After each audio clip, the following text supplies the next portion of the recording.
الله أكبر الله أكبر ولله الحمد. الله أكبر الله أكبر الله أكبر. لا إله إلا الله. الله أكبر الله أكبر ولله الحمد.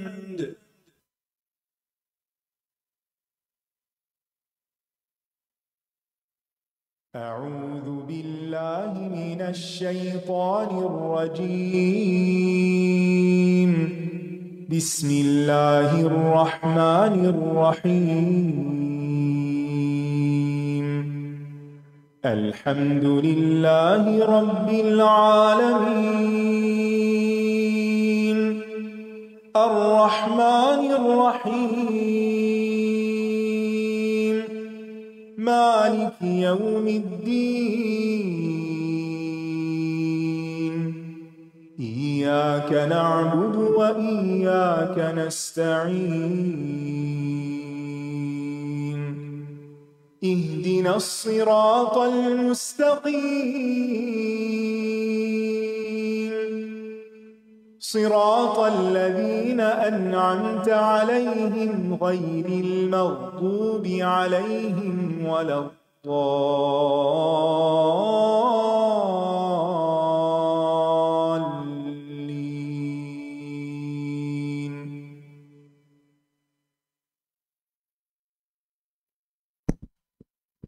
السلام علیکم ورحمۃ اللہ وبرکاتہ.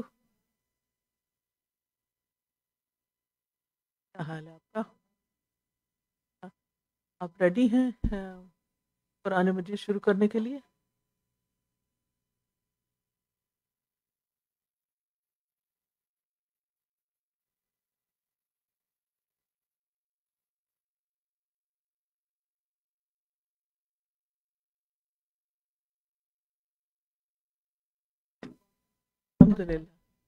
الحمدللہ شفا کی دعائیں مکمل ہوئی ہیں تو شفا کا کام بھی مکمل ہو گیا. الحمدللہ.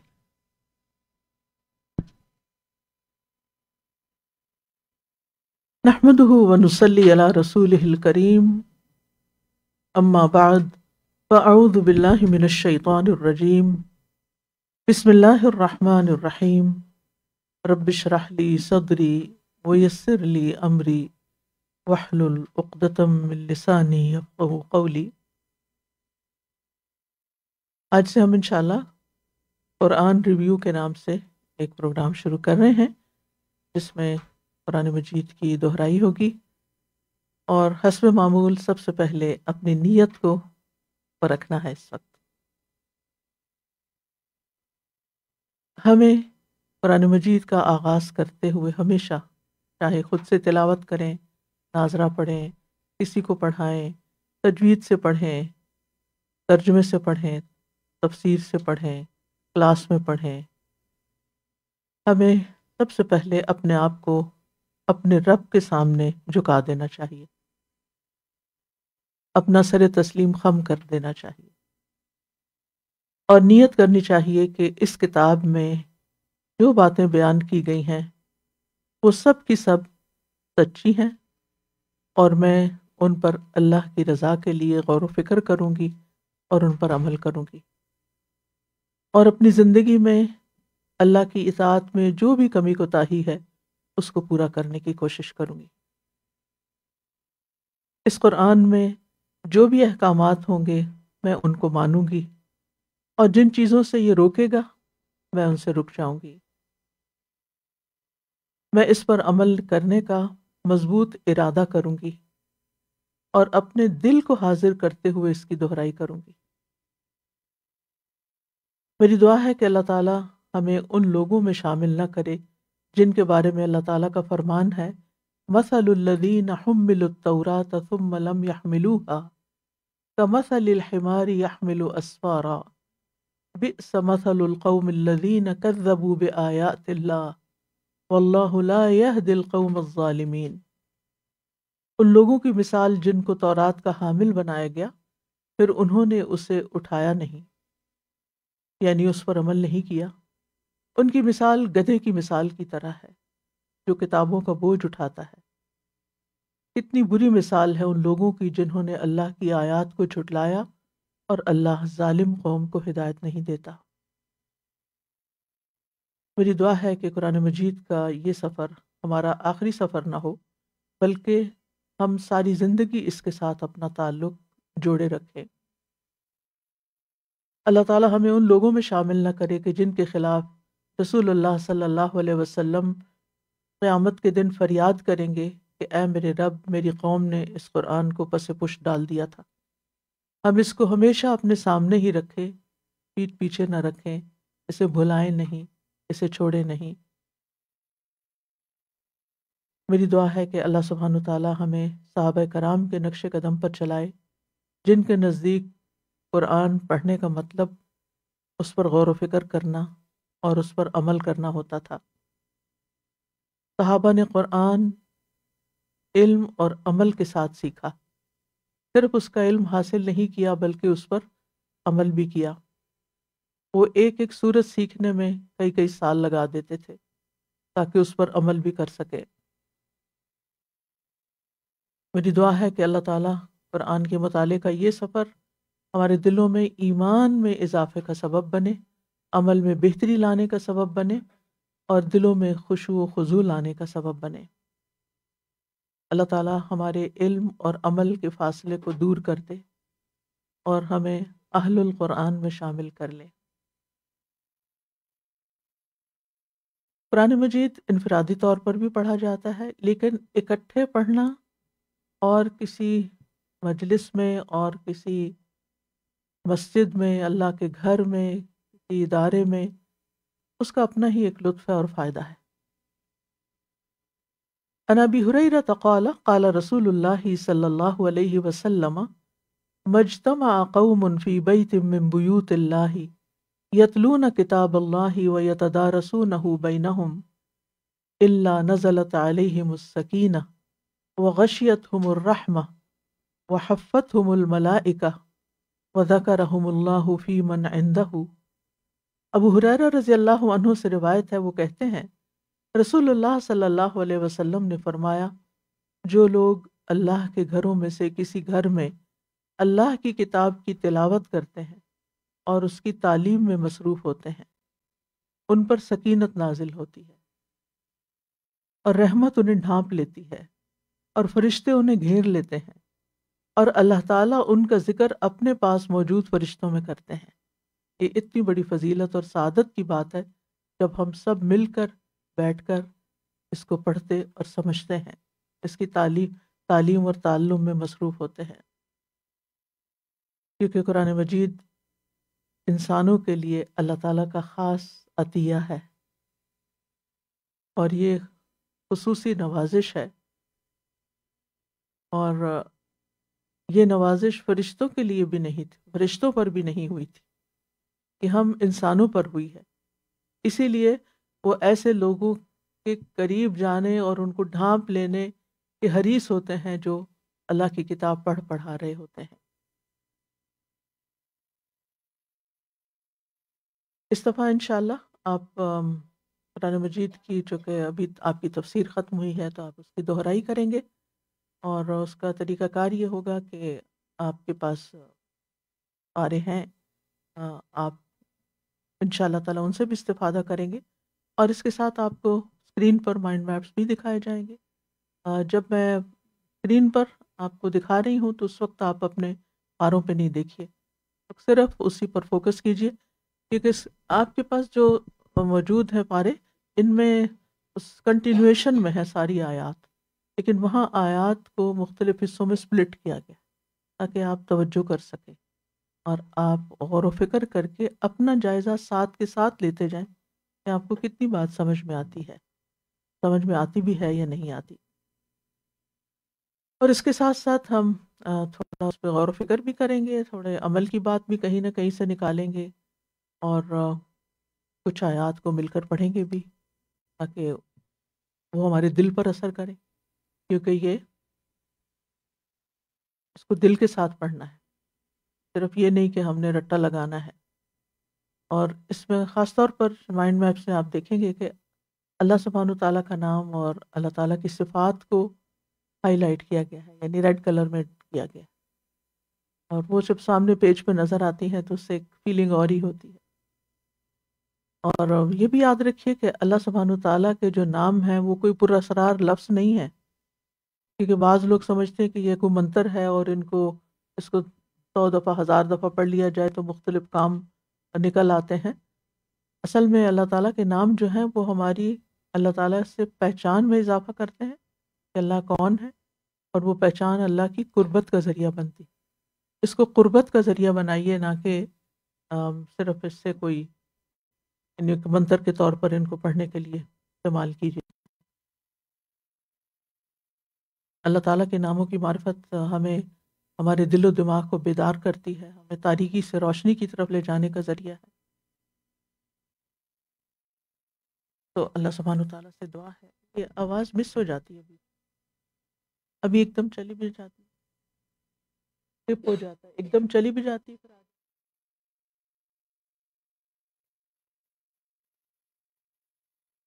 تو آئیے ہم آغاز کرتے ہیں۔ آغاز سے پہلے ہم ایک آیت سنا کریں گے تاکہ آپ کو یہ معلوم ہو کہ یہ قرآن کیا ہے۔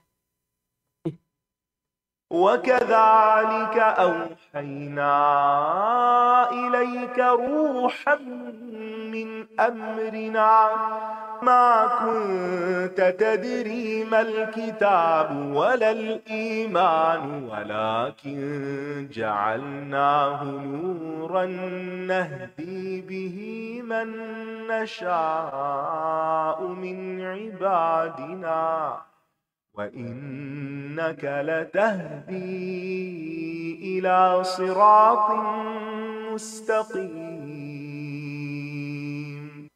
اور اسی طرح ہم نے آپ کی طرف اپنے حکم سے ایک روح کی وحی کی۔ آپ نہیں جانتے تھے کتاب کیا ہے اور ایمان کیا ہے، لیکن ہم نے اسے ایک ایسا نور بنا دیا جس کے ذریعے ہم اپنے بندوں میں سے جسے چاہتے ہیں ہدایت دیتے ہیں، اور بے شک آپ یقیناً سیدھے رستے کی طرف رہنمائی کرتے ہیں۔ یہاں پر اس آیت میں اللہ تعالیٰ نے قرآن کو روح سے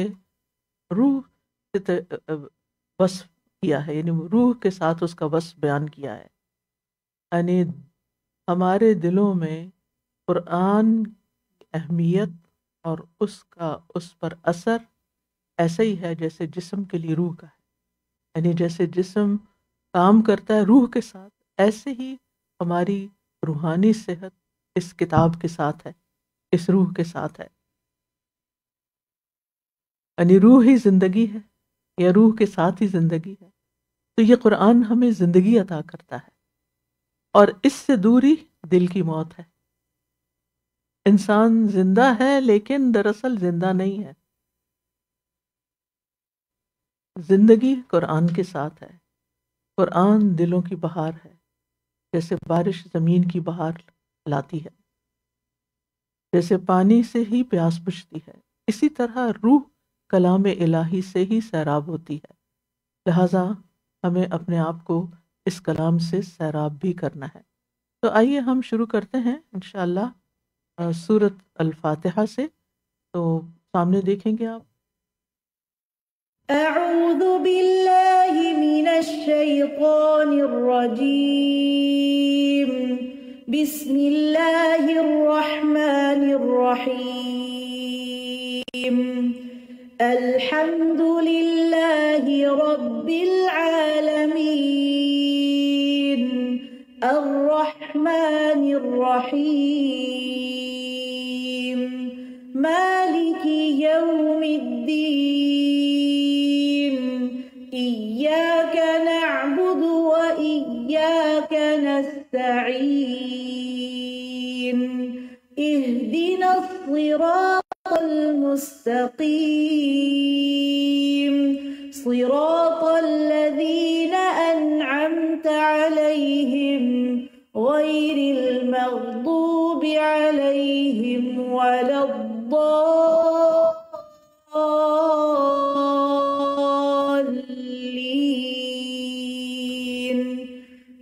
آمين۔ شروع سے آغاز کیجیے، کوئی بات نہیں، آج پہلا دن ہے جی۔ آغاز کرتے ہیں ہم بسم اللہ الرحمن الرحیم سے، اللہ کے نام سے جو بہت مہربان نہایت رحم فرمانے والا ہے۔ ہر کام کا آغاز اللہ کے نام کے ساتھ ہوتا ہے، اور ہم قرآن کا آغاز بھی تعوذ کے بعد تسمیہ سے کرتے ہیں، بسملہ سے کرتے ہیں۔ اس میں آپ دیکھ رہے ہیں سامنے اللہ الرحمن الرحیم ہے، یہ اللہ تعالیٰ کا تعارف ہے کہ اللہ کون ہے، یہ پہلا تعارف ہے۔ اللہ ہمارے رب عز و جل کا نام ہے، یہ اس کے سوا کسی اور کا نہیں رکھا جاتا، کہ رکھا جا ہی نہیں سکتا، اور آج تک رکھا بھی نہیں گیا۔ اس کو اسم الجلالہ کہا جاتا ہے، قرآن مجید میں 2500 سے زیادہ بار آیا۔ یہ اسم اعظم ہے، اور تمام اللہ تعالیٰ کی صفات اسی نام کے گرد گھومتی ہیں۔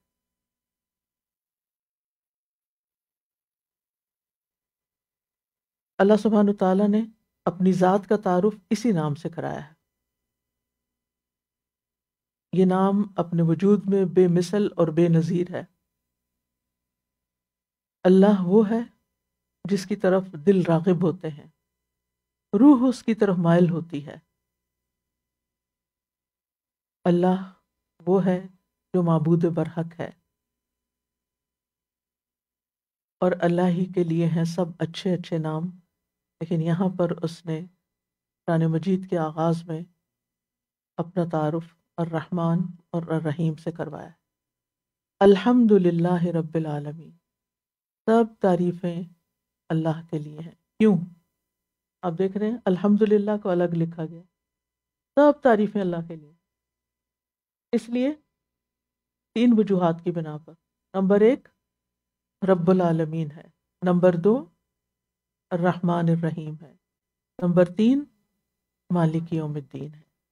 ٹھیک ہے، اب یہ آپ کو غور و فکر کا طریقہ سکھایا جا رہا ہے، یعنی ایک آیت پر آپ کیسے غور کیا کریں۔ ٹھیک ہے، اور پھر اب دیکھ رہے ہیں کہ یہاں پر رب، الرحمن، الرحیم، مالک، کبھی ہم نے توجہ دی کہ سورۃ فاتحہ میں ہی اللہ سبحانہ وتعالیٰ کے خود اپنا ذکر کتنا ہے، اور رب کون ہوتا ہے؟ خالق، مالک، مدبر۔ رب تربیت کرتا ہے، کسی چیز کو بتدریج کمال کی حد تک پہنچاتا ہے۔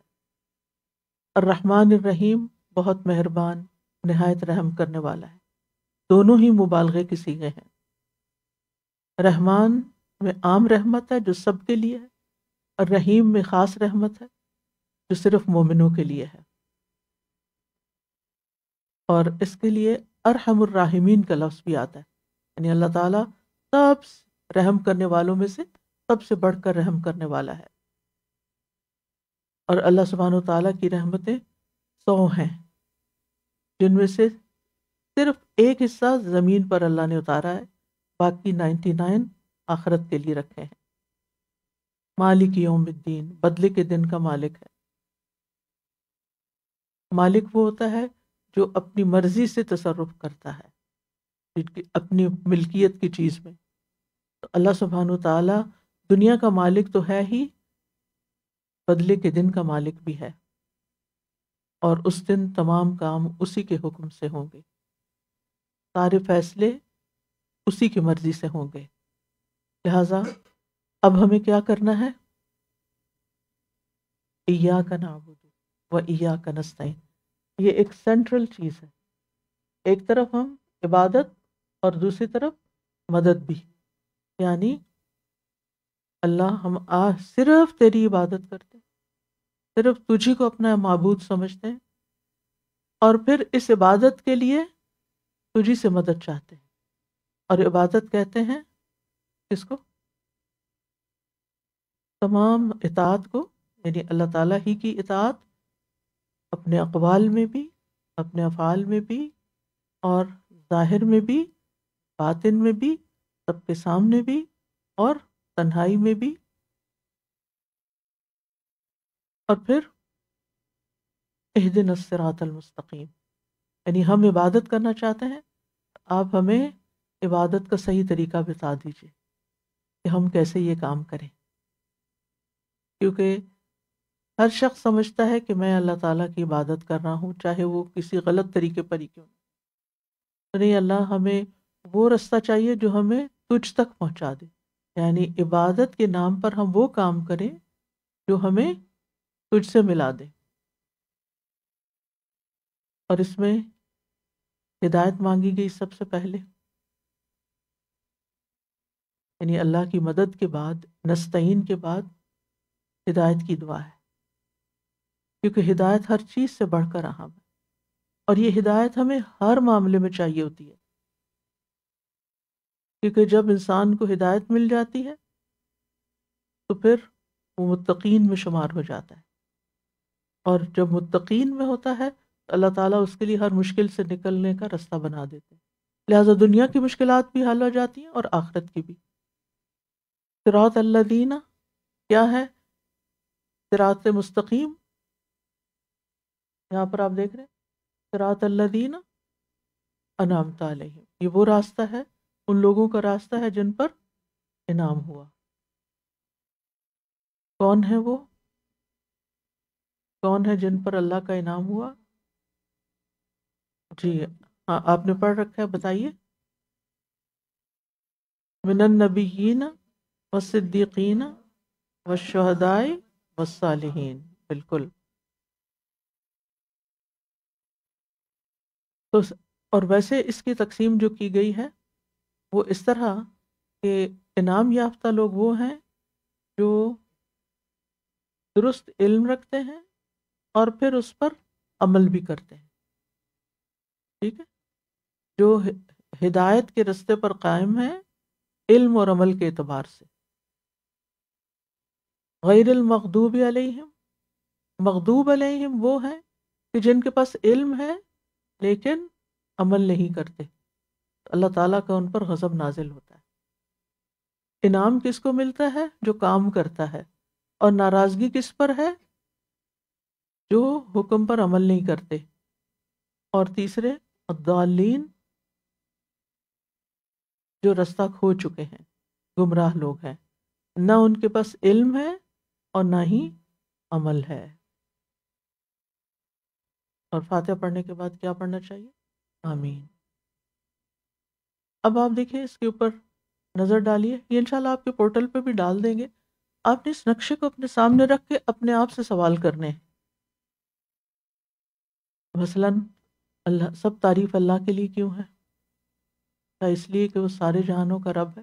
اور چونکہ آپ پیچھے تفسیر پڑھ چکے ہیں اس لیے میں اس میں نہیں جاؤں گی کہ عالمین میں کیا کیا شامل ہے، اور ان ڈیٹیلز میں نہیں جاؤں گی، وہ آپ خود ریکال کریں اپنے ذہن میں۔ اور پھر ایک وجہ یہ ہے، دوسری یہ ہے، تیسری یہ ہے۔ اچھا، جب اللہ تعالیٰ کی اتنی صفات ہیں تو پھر مجھے عبادت بھی صرف اس کی کرنی چاہیے۔ ہاں، عبادت تو ایک مشکل کام ہے، لہٰذا اسی سے مدد مانگنی چاہیے۔ اور پھر سب سے پہلے کیا مانگنا چاہیے؟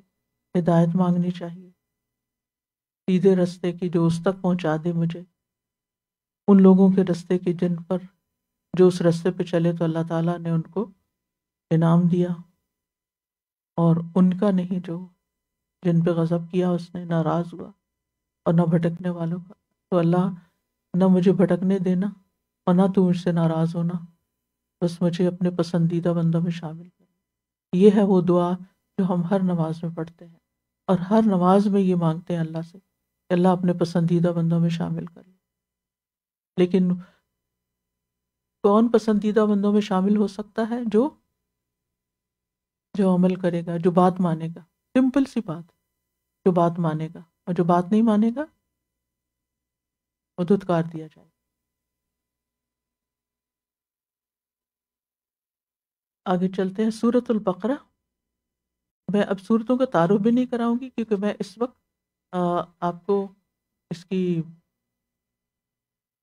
یعنی کہ میں تفسیر نہیں کر رہی، ٹھیک ہے، صرف ریویو کر رہے ہیں، ٹیکسٹ کو سمجھنے کی کر رہے ہیں۔ اس پروگرام میں قرآن فوکس ہے، قرآن کے الفاظ فوکس میں ہیں، ٹھیک ہے۔ سورۃ البقرہ، یہاں بھی بسم اللہ الرحمن الرحیم. سب سے پہلے الف لام میم، ذالک الکتاب. کیا ہے یہ کتاب؟ پڑھیے. لا ریب فیہ، ٹھیک ہے نا. نمبر 1، یہ وہ کتاب ہے جس میں کوئی شک ہے ہی نہیں. جیسے لا الہ ہوتا نا، ایسے ہی لا ریبہ ہے ہی نہیں، کوئی پاسبلٹی نہیں کہ یہ اللہ کی طرف سے ہے اور اس میں کوئی بات خلاف حقیقت ہو. اس بات میں کوئی شک نہیں. اور کس لیے آئی ہے؟ ہدی للمتقین. اب آپ دیکھیے کہ آپ کو یہ مقصد سمجھ آ رہا ہے کہ الفاظ کو سیپریٹ سیپریٹ کیوں کیا گیا، تاکہ اس پر آپ فوکس کر سکیں. قرآن ان فوکس، قرآن کے الفاظ ان فوکس، اور اس پر آپ غور بھی کریں. یہ غور و فکر اور یہ تدبر ہے. یہ کتاب آئی ہے ہدی للمتقین، ہدایت دینے کے لیے آئی، یہ رستہ دکھانے کے لیے آئی. تو صرف اس کو رٹ لینا یا بہت اچھے الفاظ، بہت اچھے خوبصورت انداز میں پڑھ لینا تو کافی نہیں. کیونکہ بہت سے لوگ تو یہ سمجھتے ہیں نا کہ اگر حفظ کر لیا تو بس کام ہو گیا. نہیں، کافی نہیں. تو یہ کتاب تو شروع میں ہی بتا رہی ہے کہ ہدایت کے لیے آئی، ہدی للمتقین. اس سے یہ بھی پتہ چل رہا ہے کہ ہدایت پانے کے لیے سرٹن کوالٹیز چاہیے، اور وہ کیا ہے؟ تقوی. تقوی کی quality first and foremost. اچھا، تو پھر سوال یہ پیدا ہوتا ہے کہ متقی ہیں کون؟ الذین، وہ لوگ. اب یہ ان کی الگ الگ صفات الگ الگ ڈبیوں میں ڈال دی گئی. نمبر 1 پڑھیے، یؤمنون بالغیب. بس اتنا ہی پڑھیے، ساری آیت نہیں پڑھانی. اسی لیے الگ کیا ہے کہ الگ الگ پڑھیں. سب سے پہلے تو غیب پر ایمان لیتے. اب اپنے آپ سے پوچھیں غیب کیا ہے، اور میں اپنے آپ سے سوال بھی کریں، میں غیب پر ایمان رکھتی ہوں. پھر نمبر 2، وَيُقِيمُونَ الصَّلَاةَ، نماز قائم کر. اپنے آپ سے پوچھئے کیا میں ایسی نماز پڑھتی ہوں جس کو نماز قائم کرنا کہتے ہیں، اور اس میں کیا چیزیں آتی ہیں. نماز پڑھنے اور قائم کرنے میں کیا فرق ہے. ٹھیک ہے. تیسری صفت پڑھیے، وَمِمَّا رَزَقْنَاهُمْ يُنْفِقُونَ. جو بھی ہم نے ان کو رزق دیا، ہم نے دیا ہے، اس میں سے وہ آگے دیتے ہیں، اس میں سے خرچ بھی کرتے ہیں. سارا کچھ اپنے لیے نہیں رکھتے. پہلے حصے میں ایک ہی آیت میں 3 باتیں ہیں. پہلا، انسان کے دل سے تعلق رکھتا ہے ایمان. دوسرا، اعضاء سے تعلق رکھتا ہے. تیسرا، حقوق العباد سے تعلق رکھتا ہے. یعنی پہلا آپ کے اندر، دوسرا حقوق اللہ، تیسرا حقوق العباد. اب یہ ایک کمپلیٹ نقشہ ہے ایک مومن کا، متقی کا. اس کے بغیر آپ متقی نہیں ہو سکتے. اگر ایمان، جن چیزوں پر ایمان لانا ہے ان میں سے اگر ایک چیز میں مسنگ ہے تو کیا ہے؟ آپ متقی نہیں ہو سکتے. آپ کا ایمان ہی کامل نہیں، آپ مومن بھی نہیں ہو سکتے. اور اگر آپ نے نماز قائم نہ کی تو بھی آپ متقی نہیں ہو سکتے. اور اگر آپ نے اللہ کے راستے میں دیا نہیں تو بھی آپ متقی نہیں ہو سکتے. اگر آپ نے بخل کیا، اور اس میں انفاق میں آپ دیکھیے پھر جو فرائض ہیں، نفقات واجبہ اور پھر اس کے ساتھ نافلہ، دونوں طرح. یعنی جو واجب ہیں وہ بھی کرنا ہے اور جو نافلہ ہیں وہ بھی کرنے ہیں. اور کیا ہے متقین کی صفات؟ والذین یؤمنون بما انزل الیک وما انزل من قبلک. آپ کی طرف کیا نازل کیا گیا؟ قرآن صرف.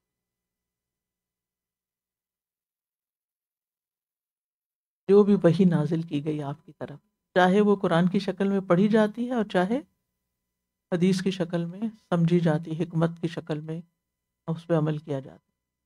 وما انزل من قبلک، اور جو آپ سے پہلے کیا نازل ہوا، پہلے جو بھی کتابیں اور صحف نازل ہوئے، تمام پیغمبروں کی طرف جو بھی تعلیمات نازل ہوئیں، ہم ان سب کو مانتے ہیں وہ اللہ کی طرف سے تھی. یعنی اللہ سبحانہ و تعالیٰ نے صرف ہماری ہدایت کا انتظام نہیں کیا، اور کس کے لیے کیا؟ تمام انسانوں کی ہدایت کے لیے، جو ہم سے پہلے آئے ان کی ہدایت کے لیے بھی اللہ نے انتظام کیا۔ اب دیکھیے کہ اس میں کتنی ہارمونی بھی ہے نا، کہ اگر آپ دوسرے مذاہب کو دیکھیں تو مثال کے طور پر یہود قرآن کو نہیں مانتے، نصارہ قرآن کو نہیں مانتے، لیکن مسلم قرآن کو بھی مانتے ہیں، تورات کو بھی مانتے ہیں، انجیل کو بھی مانتے ہیں۔ تو پھر وسعت کس کے پاس ہے؟ مسلمانوں کے پاس۔ کبھی بھی آپ یعنی کوئی آپ کو کہے کہ آپ ریجڈ ہیں اور آپ تنگ نظر ہیں اور آپ بہت ایسے اور ویسے ہیں، نہیں، ہم تو ان کتابوں کو بھی مانتے ہیں جو باقی پیغمبروں پر نازل ہیں، اور ہم اس کو بھی مانتے ہیں جو ہمارے پیغمبر پر نازل۔ تو اس حساب سے اسلام کیا ہے؟ Complete way of life. اور کیا کرتے ہیں؟ اب اس کو 3 دفعہ پڑھیے۔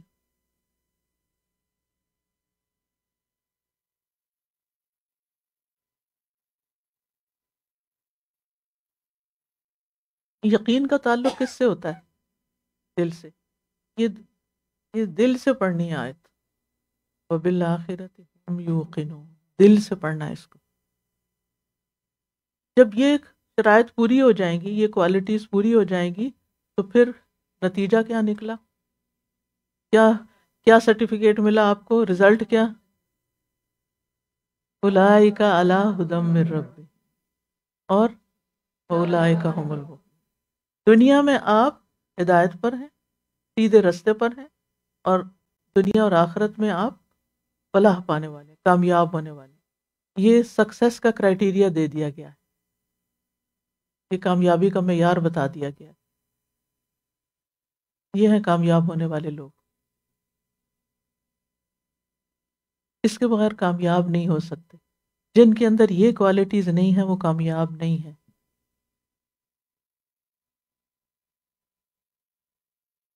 اس کے بعد دوسری کیٹیگری، ان الذین کفروا، بے شک وہ لوگ جنہوں نے کفر کیا۔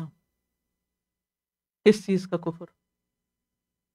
نہیں، پیچھے وہ جو یؤمنون کا اپوزٹ کفر ہے نا، وہ جو یؤمنون بالغیب، یہاں کیا ہے؟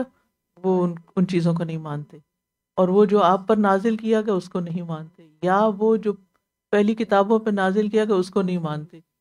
یہ سب کیا ہیں؟ انکار کرنے والے ہیں۔ سواء علیہم، برابر ہے ان پر۔ کیا برابر ہے؟ انذرتہم ام لم تنذر، خواہ تم ان کو ڈرائیں، آپ ان کو ڈرائیں یا نہ ڈرائیں، یہ سمجھنے والے نہیں، لا یؤمنون، نہیں مانیں گے، کیونکہ جو سمجھ جاتے ہیں مان جاتے ہیں۔ جب یہ ایسا کرتے ہیں تو پھر ان کے ساتھ کیا کیا جاتا ہے؟ یعنی جو سمجھ کے بھی نہ سمجھے تو پھر اس سے سمجھنے کی صلاحیت چھین لی جاتی۔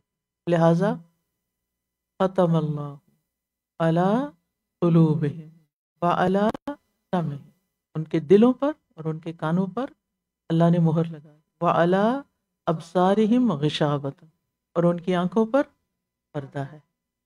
اب آپ دیکھ رہے ہیں، ختم ہے قلوب اور سمع پر، اور غشاوہ ہے ابصار پر۔ اس میں بھی فرق آپ دیکھ رہے ہیں، الگ الگ لکھنے سے نظر آ رہا ہے آپ کو۔ اور ان کا انجام کیا ہے؟ وَلَهُمْ عَذَابٌ عظیم، بہت بڑا عذاب ہے۔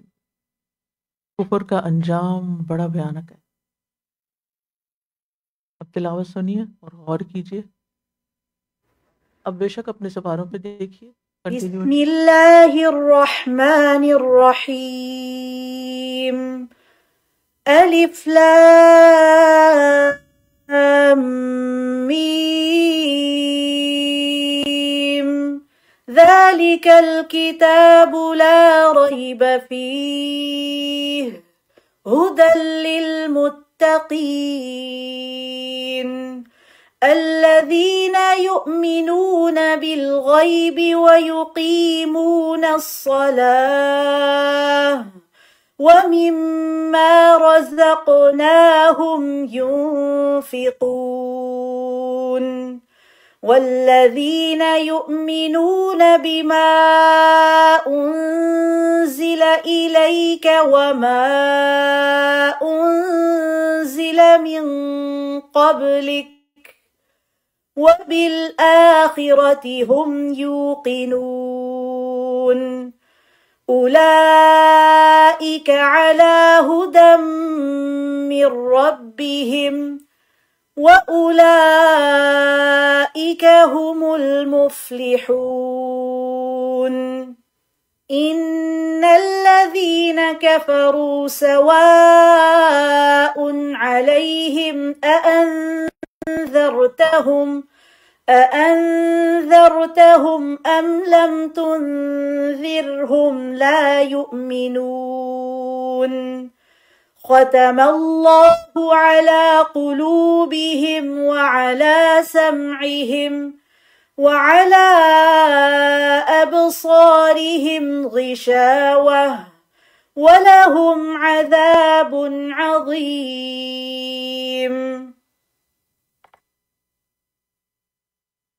دہرائی ہو گئی.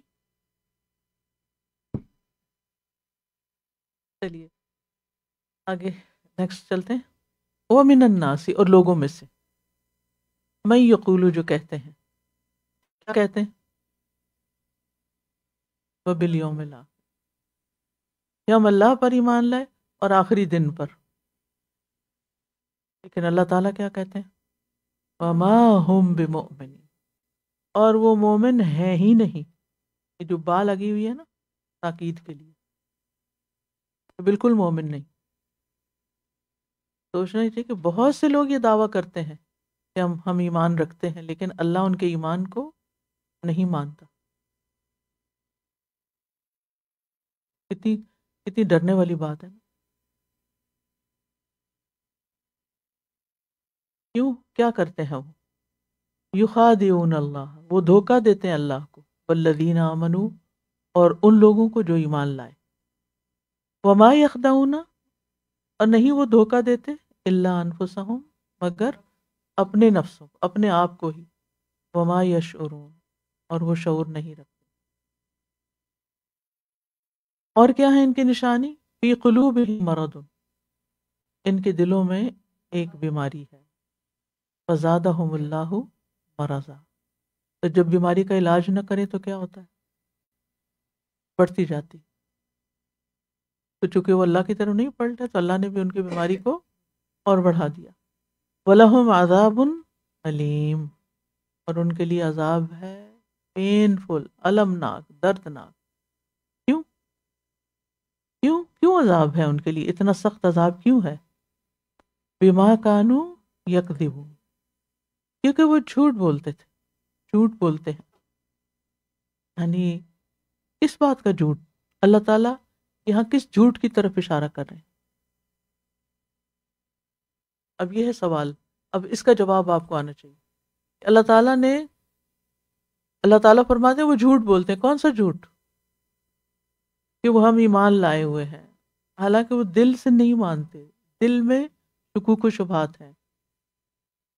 تو جب دل میں شکوک و شبہات ہوں، پوری طرح دل مطمئن ہی نہ ہو، تو پھر اللہ سبحانہ وتعالیٰ کو یقین والا ایمان چاہیے. مومن کون ہے؟ جو بالآخرت ہم یوقنون. اور یہ کون ہے؟ ان کو شک ہے پتہ نہیں آخرت آئے گی بھی کہ نہیں، اور پتہ نہیں قرآن اللہ کی کتاب ہے بھی کہ نہیں، اور اسی طرح کے بہت سے ڈاؤٹس. تو دین کے بارے میں، ایمان کے بارے میں، اللہ کے بارے میں، رسولوں کے بارے میں، کتاب کے بارے میں، ملائکہ کے بارے میں، آخرت کے بارے میں، تقدیر کے بارے میں اگر ڈاؤٹس ہیں تو پھر ایمان قابل قبول نہیں. پھر آپ صرف سو کالڈ مسلم، اوپر سے مسلمان ہیں، دکھاوے کے مسلمان ہیں، کیونکہ آپ مسلمانوں کے گھر میں پیدا ہو گئے اس لیے مسلمان ہیں، حقیقی مسلمان نہیں. تو اس کرائٹیریا کو اگر ہم سامنے رکھیں تو پھر ہم اپنی یوتھ کو دیکھیں کہ کیا ان کے دل پوری طرح اسلام پر، ایمان پر مطمئن ہے کہ ہاں یہ سب سچ ہے. تو یہ جو بیچ کی کیفیت ہے نا، سڑک کے بیچ میں چلنا، یہ بڑا خطرناک ہے. اور جب ان کا ایمان نہیں تو پھر وہ جو اپنی خواہشات پہ چلتے ہیں، جو جی چاہتا کرتے ہیں. وَإِذَا قِيلَ لَهُمْ لَا تُفْسِدُوا فِي الْأَرْضِ، کیونکہ جب انسان اللہ کے بارے میں بھی شک میں مبتلا ہے اور اللہ کی نگرانی کا بھی اس کو احساس نہیں، تو وہ جو جی چاہے گا کرے گا، تو زمین میں فساد پھیلے گا. جب آپ اپنی خواہشات پہ چلیں اور دوسروں کے حقوق کا احترام نہ کریں تو کیا ہوگا؟ فساد ہوگا، گھروں میں فساد ہوگا، معاشرے میں فساد ہوگا. تو ان کا جواب کیا ہوتا ہے؟ قالوا انما نحن مصلحون. اللہ تعالیٰ کیا فرماتے ہیں؟ الا انہم هم المفسدون. آپ دیکھیں کہ آمنے سامنے آ گئی نا. وہ اپنے آپ کو سمجھتے ہیں ہم مصلح ہیں، اللہ تعالیٰ کہتے ہیں نہیں، مفسد ہے. سچی بات تو اللہ ہی کی ہے، ولکن لا یشعرون، لیکن ان کو شعور ہی نہیں کہ وہ مفسد ہے. کتنی بڑی مصیبت ہے نا کہ ایک انسان غلط کر رہا اور پھر وہ سمجھے میں سب ٹھیک کر رہا ہوں. وَإِذَا قِيلَ لَهُمْ، اور جب ان سے کہا جاتا ہے آمنوا کما آمن الناس، ایمان لے آؤ جیسا کہ ایمان لائے لوگ. اور لوگوں سے مراد یہاں کون ہے؟ صحابہ کرام. وہ کیا کہتے ہیں؟ قالو، سامنے دیکھیے، آپ اپنی کتاب میں نہیں دیکھیے، سپلٹ کر کے دیکھیں گے تو آپ کو باتیں سمجھ میں آئیں گی. ورنہ ایک لائن میں ہم پڑھتے ہیں نا تو ایسے پھسلتے چلے جاتے ہیں جیسے ہم کوئی سلائیڈ لے رہے ہیں. جو سلائیڈز لیتے ہو بچوں کو دیکھا نا، وہ بیٹھتے ہیں تو دھڑ سے نیچے جا پڑتے ہیں، کوئی پتہ نہیں چلتا، ان کو رستے میں رکتے نہیں. ایسے ہی جب ہم ناظرہ یہ سیدھے پڑھنا شروع کرتے ہیں تو ہم پڑھتے چلے جاتے ہیں، رکتے نہیں. تو یہ آپ کو روکنے کے لیے سپلٹ کیا گیا، الگ الگ رک کے سوچیں. وَإِذَا قِيلَ لَهُمْ آمِنُوا كَمَا آمَنَ النَّاسُ قَالُوا، کیا کہتے ہیں؟ أَنُؤْمِنُ كَمَا آمَنَ السُّفَهَاءُ، کیا ایسا ایمان لائے جیسے بے وقوف لوگ ایمان. تو مخلص ایمان والوں کو وہ کیا سمجھتے ہیں؟ بے وقوف. اللہ تعالیٰ ان کے بارے میں کیا فرماتے ہیں؟ الا انہم ہم السفہاء، خبردار بے شک وہی بے وقوف ہے. تو اصل بے وقوف کون ہے؟ جسے لوگ بے وقوف کہیں یا جس کو اللہ تعالیٰ بے وقوف کہے؟ اس لیے اگر لوگ ہمیں بے وقوف بھی سمجھیں تو اس پہ کبھی پریشان نہیں ہونا چاہیے، ہمیشہ اپنا مقام تلاش کرنا چاہیے اللہ کی نگاہ میں. الا انہم ہم السفہاء ولکن لا یعلمون، لیکن ان کو علم ہی نہیں، ان کو فرق ہی نہیں پتا. وَإِذَا لَقُوا الَّذِينَ آمَنُوا، اور جب وہ ملاقات کرتے ہیں ان سے جو ایمان لائے، قالوا کہتے ہیں، وہ کہتے ہیں آمنا، ہم ایمان لائے. وَإِذَا خَلَوْا إِلَىٰ شَيَاطِینِهِمْ، اور جب وہ اکیلے ہوتے ہیں اپنے شیطانوں کی طرف. اور شیطان ان کے کون ہیں؟ ان کے دوست، ان کے لیڈر، ان کے جن کے پاس وہ جا کے بیٹھتے ہیں، ان کی مجلسیں. اللہ تعالیٰ ان کے قول کا اعتبار نہیں کرتا. یہ دیکھیے یہاں کہتے ہیں ایمان والوں سے کہتے ہیں آمنا، شیطانوں سے کیا کہتے ہیں؟ قالو انا معکم. ان کو بھی راضی رکھتے ہیں، ان کو بھی راضی رکھتے ہیں. Double face. انما نحن مستہزئون، ہم تو ان کا مذاق اڑاتے ہیں. یہ فنڈامنٹلسٹ بڑے دین مذہبی بنتے ہیں. ایسے لوگوں کا انجام کیا؟ اللہ یستہزئ ویمدہم، اللہ ان کا مذاق اڑاتا اور ان کو ڈھیل دیتا ہے.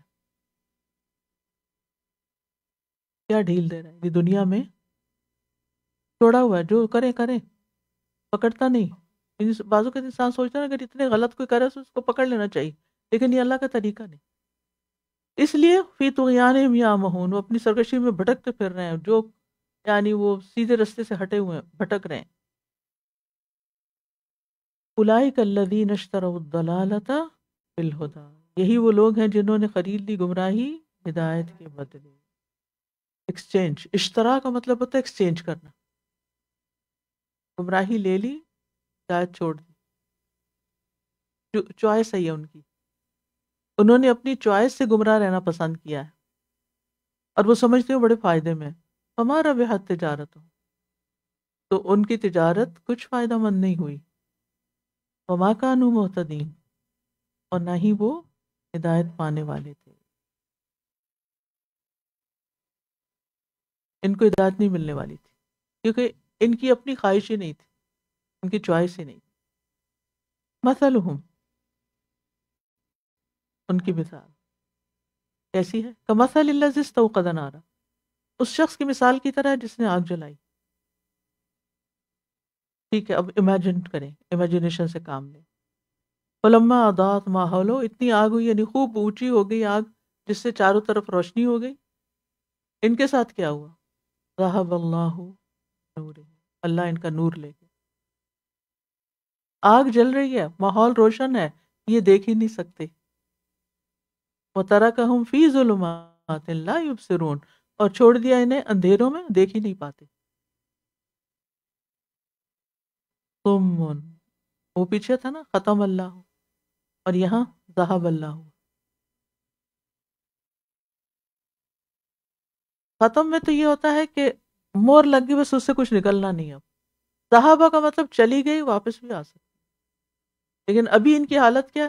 صُمٌّ، بہرے ہیں، بکمن، گونگے ہیں، عمیٌ، اندھے ہیں، فہم لا یرجعون، بس وہ نہیں لوٹتے.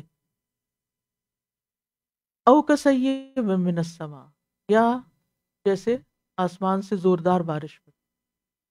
فیہ، اس میں تین چیزیں ہیں. کیا؟ اندھیرے، ظلمات، ورعد و برق، گرج اور بجلی. اب جب یہ سنتے ہیں تو پھر کیا کرتے ہیں؟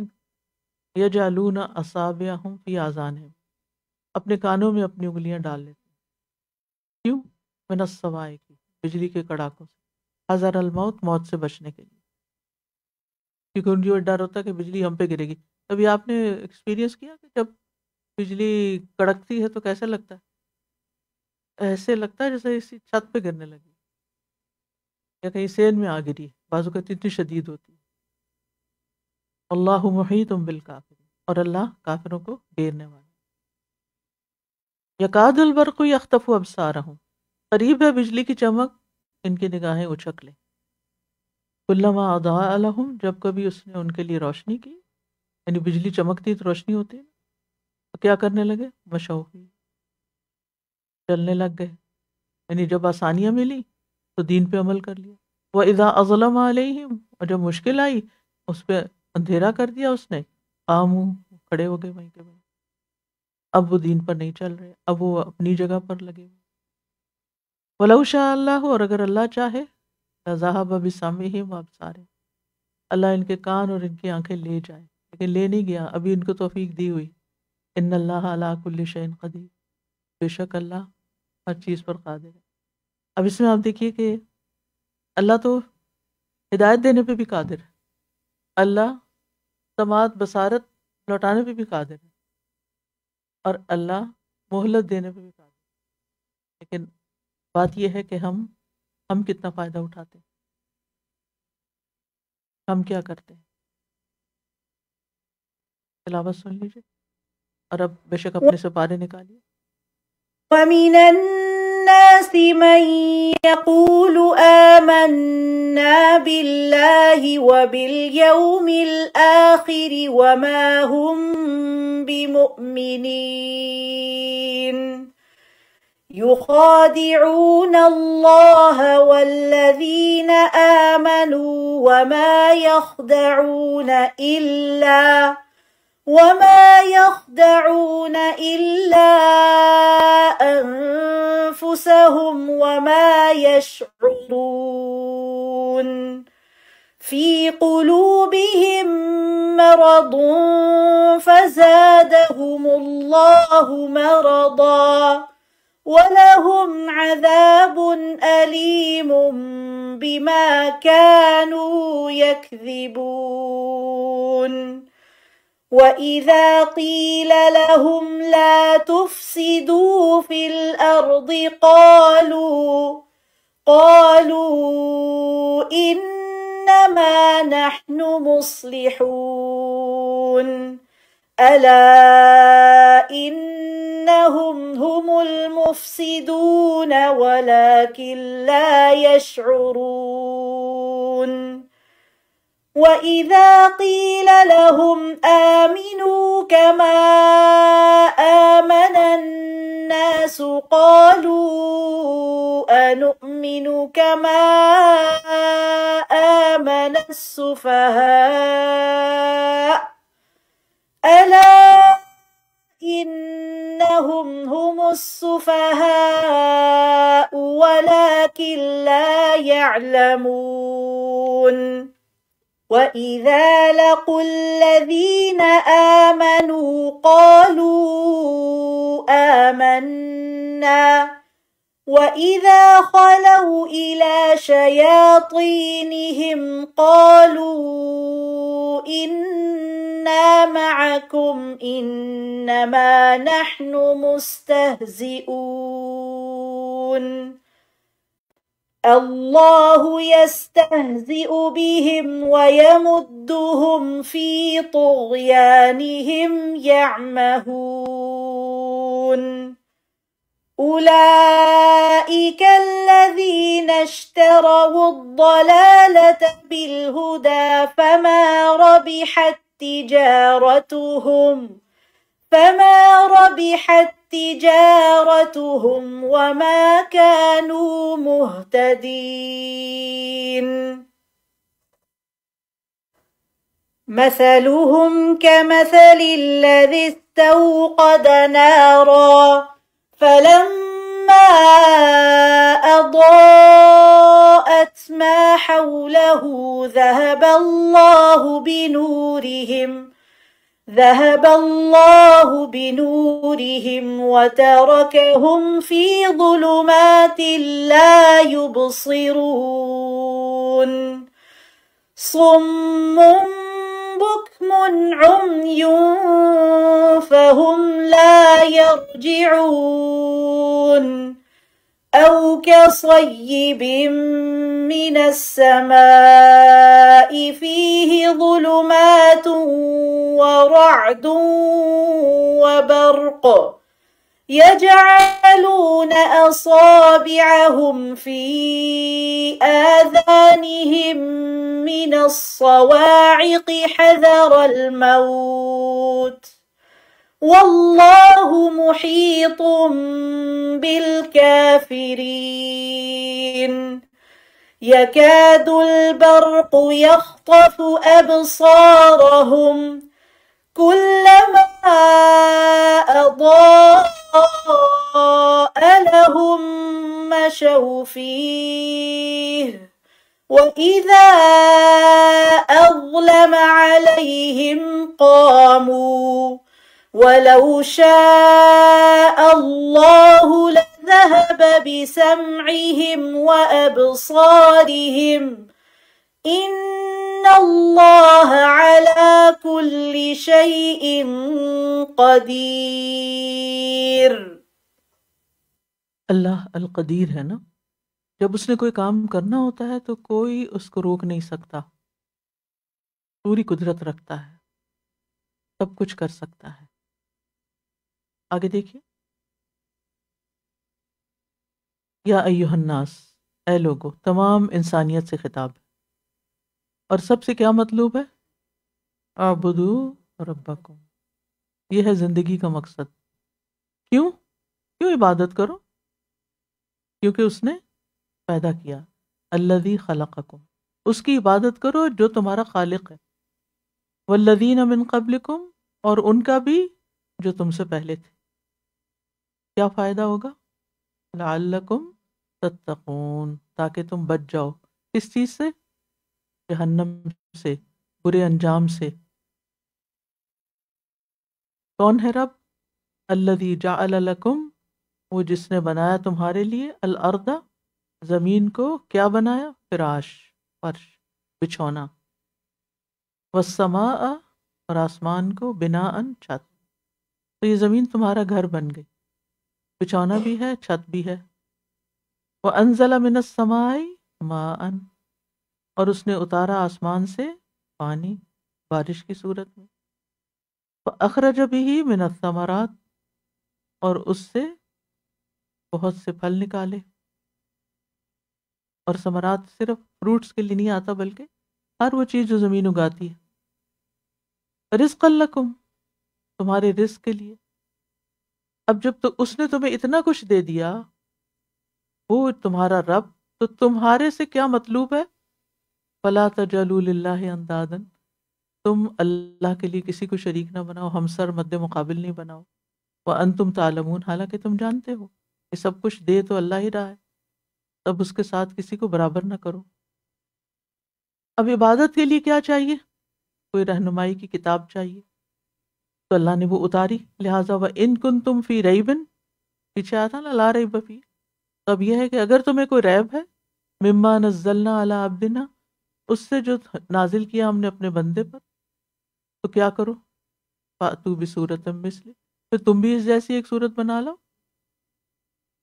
اور اگر نہیں بنا سکتے تو وَدُوا شُهَدَاءَكُمْ، اپنے گواہوں کو بلا لو، اپنے مددگاروں کو بلا لو، من دون اللہ، اللہ کے سوا، ان کنتم صادقین، اگر تم سچے، اگر تم اپنی بات میں سچے ہو کہ یہ کتاب اللہ کی نہیں اور یہ کسی انسان کی لکھی ہوئی یا محمد صلی اللہ علیہ وسلم کی، تو پھر تم بھی ذرا کتاب لکھ کے دکھا دو۔ فَإِن لَّمْ تَفْعَلُوا، پھر اگر تم نے نہیں کیا، وَلَن تَفْعَلُوا، اور ہرگز کر بھی نہیں سکو گے، تو پھر کیا کرو؟ فَاتَّقُوا النَّارَ، آگ سے بچو، آگ سے ڈرو۔ کون سی آگ؟ الَّتِي وَقُودُهَا النَّاسُ وَالْحِجَارَةُ، وہ جو اس کا ایندھن انسان اور پتھر ہے، وہ آگ انسانوں سے بھڑکائی جائے گی، وہ آگ پتھروں سے بھڑکائی جائے گی، اتنی شدید آگ کس کے لیے تیار کی گئی ہے؟ اعدت للکافرین، کافروں کے لیے، انکار کرنے والوں کے لیے، جو اللہ پر ایمان کا انکار کرے، اللہ کی عبادت کا انکار کرے، کیونکہ اللہ نے عبادت کا یہاں حکم دیا نا، اس کا کنکلوژن ہے یہاں۔ وَبَشِّرِ الَّذِينَ آمَنُوا، اور خوشخبری دے دو ان لوگوں کو جو ایمان لائے، وَعَمِلُوا الصَّالِحَاتِ، اور انہوں نے نیک عمل کیے۔ پیچھے صرف کفر کی بات ہے، صرف کفر کر دینا ہی بڑا جرم ہے، چاہے کتنے مرضی اچھے عمل کرو، اور یہاں ایمان لا کر عمل صالح کی بھی شرط ہے، دو چیزوں کا مطالبہ ہے۔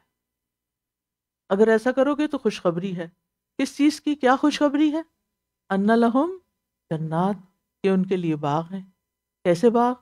تجری من تحتها الانہار، ان کی خوبصورتی یہ ہے کہ ان کے نیچے سے نہریں بہتی ہیں۔ کلما رزقوا منها من ثمرۃ رزقا، جب کبھی وہ دیے جائیں گے ان سے کوئی پھل بطور رزق، یعنی ان باغات میں سے، ان نہروں کے پیداوار میں سے، تو کیا کہیں گے؟ قالوا هذا الذی رزقنا من، کہیں گے یہ وہی ہے جو ہم اس سے پہلے دیے گئے۔ اب پہلے سے مراد دنیا میں بھی، دنیا سے بھی ملتے جلتے ہوں گے، یا پھر تھوڑی دیر پہلے جو دیے گئے تھے، یا کل دیے گئے تھے، یا یہ تو وہی ہے۔ اچھا پھر یہ وہی آ گئے دوبارہ، جی جنت میں بھی تو بدل بدل کے دیے جائیں گے۔ وَأُتُوا بِهِ مُتَشَابِهًا، حالانکہ وہ دیے جائیں گے اس سے ملتا جلتا، ایگزیکٹلی وہ نہیں ہوں گے، ہر دفعہ نئی ورائٹی ہوگی۔ وَلَهُمْ فِيهَا أَزْوَاجٌ مُطَهَّرَةٌ، اور ان کے لیے ان میں بیویاں ہوں گی نہایت پاکیزہ۔ وَهُمْ فِيهَا خَالِدُونَ، اور ہمیشگی ہوگی، کبھی مرنا ہی نہیں، موت ہی نہیں ہوگی، وہ ان میں ہمیشہ رہنے والے۔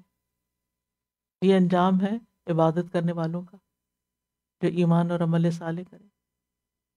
پھر ہے ان اللہ لا یستحی ان یضرب مثلا، بے شک اللہ نہیں حیا فرماتا کہ وہ بیان کرے کوئی مثال، کس چیز کی؟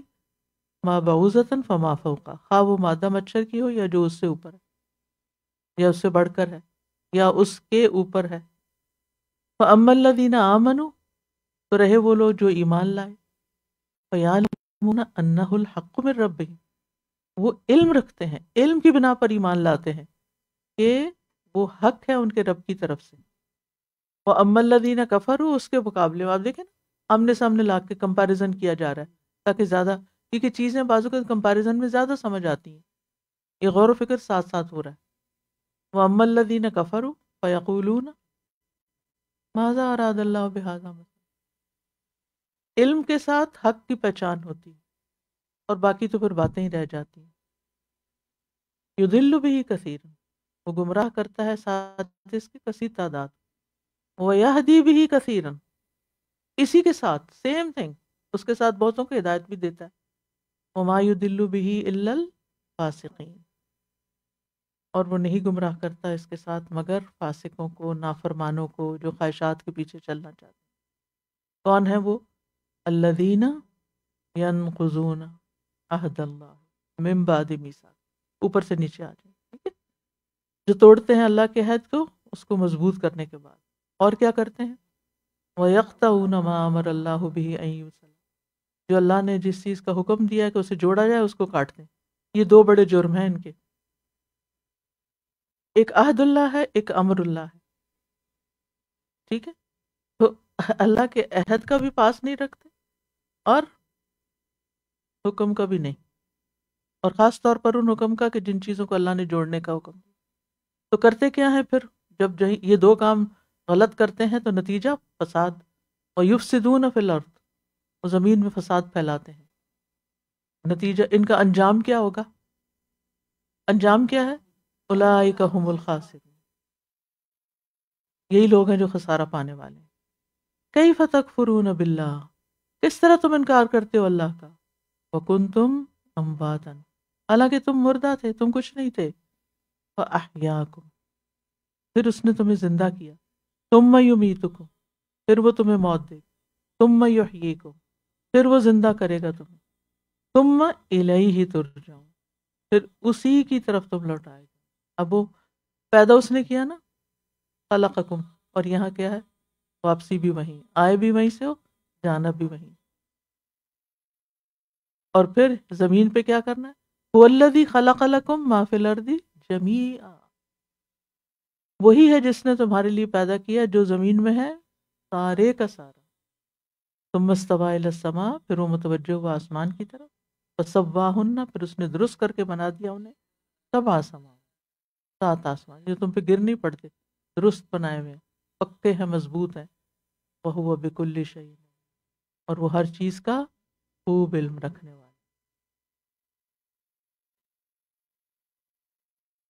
آپ نے انشاءاللہ اس کو کیسے پڑھنا ہے؟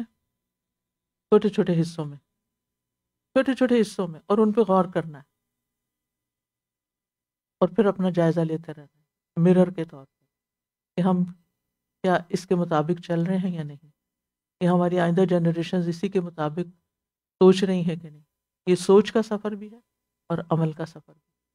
وآخر دعوانا ان الحمدللہ، سبحانک اللہم وبحمدک، اشہد ان لا الہ الا انت، استغفرک واتوب الیک۔ السلام علیکم ورحمۃ اللہ وبرکاتہ۔